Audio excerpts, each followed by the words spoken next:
Hi guys, welcome back sa aking YouTube channel. I'm Lergy Padurina. Sa video ito guys, ay mag-share ako ng mga dapat gawin kapag first timer ka sa iyong work.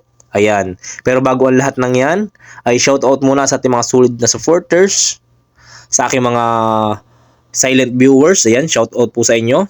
Sana nasa maayos po kayong kalagayan. At pasensya na kung hindi tayo madalas makapag-video or makagawa ng mga vlogs dahil sa tayo ay busy sa ating trabaho. Kaya ngayon guys ay magbo-voice over na lang ako para makapag-share sa inyo ng kahit kaunting kaalaman sa mga first timers sa trabaho at sa mga bagong hired, no? At sa mga hindi pa po pala nakakilala sa akin, nag-share po ako about sa job experience sa trabaho. Kung gusto niyo pong mapanood yung mga old videos natin dyan, meron po tayong mga old videos dyan na pwede nyo panoorin at pwede makatulong po sa inyo kung kayo po ay nag-a-apply about sa service crew, job interview at iba pa. Ayan, may mga old videos na po tayo dyan na pwede nyong panoorin. So ngayon guys, ay pag-usapan natin kung ano ba ang dapat gawin kapag first timer ka sa iyong work. Ayan. Ngayon, number 1, knowing your environment first. Ayan. Guys, napakahalaga nito.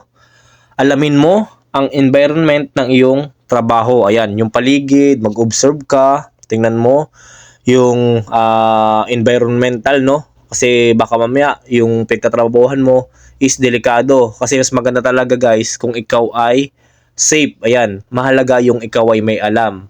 For example, halimbawa sa isang mall, saan ba mga fire exit dyan? Para kung sakali man na magkaroon ng lindol or sunog, alam mo kung paano lumabas. Alam mo yung fire exit, kumbaga hindi ka matatrap. Yan guys ay napakahalaga, lalo na kapag tayo ay bago sa lugar, bago sa trabaho. Yan talaga yung napaka number 1 na dapat nating alamin. Knowing your environment first. Pangalawa, observation. Ayan, napakahalaga guys ng observation. Obserbahan mo yung trabaho mo, ano ba yung mga dapat gawin, ano ba yung magiging task. Ayan, mag-observe ka. Tapos, obserbahan mo din yung mga ugali ng kasama mo, kung hindi ba toxic. Alam nyo guys, napakahalaga ng observation, no? Obserbahan mo yung kasama mo, kung ito ba ay maayos pakisamahan. Kasi may mga time, guys, na yung kasama natin ay hindi natin pwedeng biruin. Yung kasama natin, nagmamasid lang din sa atin. Kaya mas mahalaga yung observation. Tayo yung nagmamasid sa kanila kung paano yung galawan, kung paano yung sistema. Kasi hindi lahat pare-parehas ang ugali ng mga kasama mo. May magkakaibang culture. Kaya be observed guys. Yan ay napakahalaga sa mga baguhan. Pangatlo, asking the supervisor. Tanungin mo yung supervisor mo kung ano ba yung magiging task mo. Ano ba yung magiging trabaho mo dyan.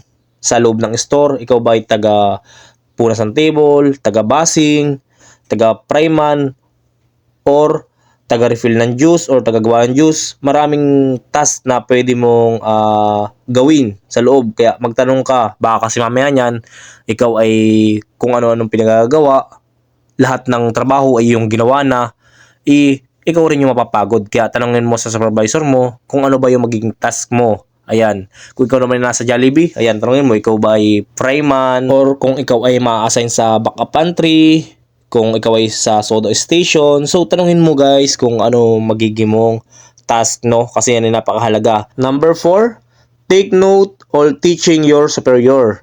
Kung sakali ba guys na ikaw ay tinuturuan ng iyong supervisor or team leader, i-take note mo ito. For example, ikaw ay nag-receive ng product, stockman, ayan, take note mo yan. Paano mag-receive. Tapos, kung ikaw man ay turuan na mga temperature, like ano ang temperature ng warmer, chiller, hot food at cold food. Ayan, i-take note mo yan para hindi ka tanong-tanong, para mayroon kang reviewin kapag ikaw ay break time o kaya pag ikaw ay umuwi ng bahay, para hindi ka tanong-tanong sa kanya kung ano yung mga tinuro niya, no? Kung ano yung mga temp ng mga chiller, warmer. Kasi yan guys ay napakahalaga. Yan po ay napakahalaga sa atin. Dapat tayo ay mayroong knowledge sa ganyan, hindi lang tayo basta nagtatrabaho. At napakahalaga po na dapat natin malaman ang mga standard dahil nandito po tayo sa food industry. Ayan. And number 5, stay calm and focus. Ayan, napakahalaga din yan guys. Ang pagiging kalmado natin at focus sa tinuturo sa atin ng supervisor natin, ng team leader natin. Kasi diyan, tayo makikita nila na tayo ay kalmado lang kahit na nandyan yung mga customer, madami, nandyan yung pressure. Talagang hindi maiwasan yung guys, lalo na kapag peak na, kapag dumami na yung customer. Talagang matataranta ka. Kaya ang kailangan mo, obserbasyon at focus sa iyong ginagawa.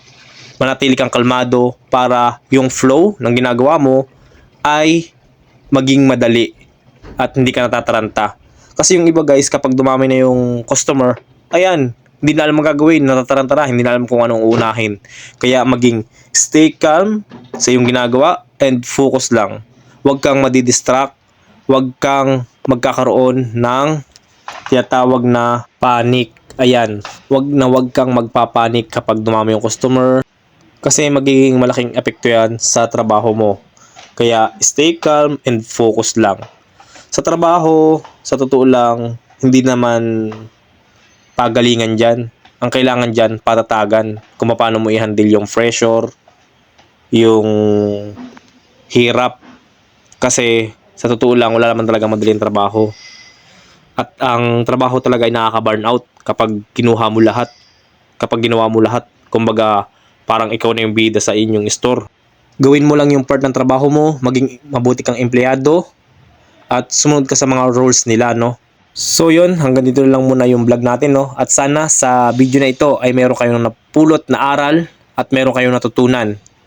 Sana magkita-kita pa tayo next vlog at huwag niyo kalimutang mag-subscribe para lagi kayong updated sa ating mga ilalabas na video.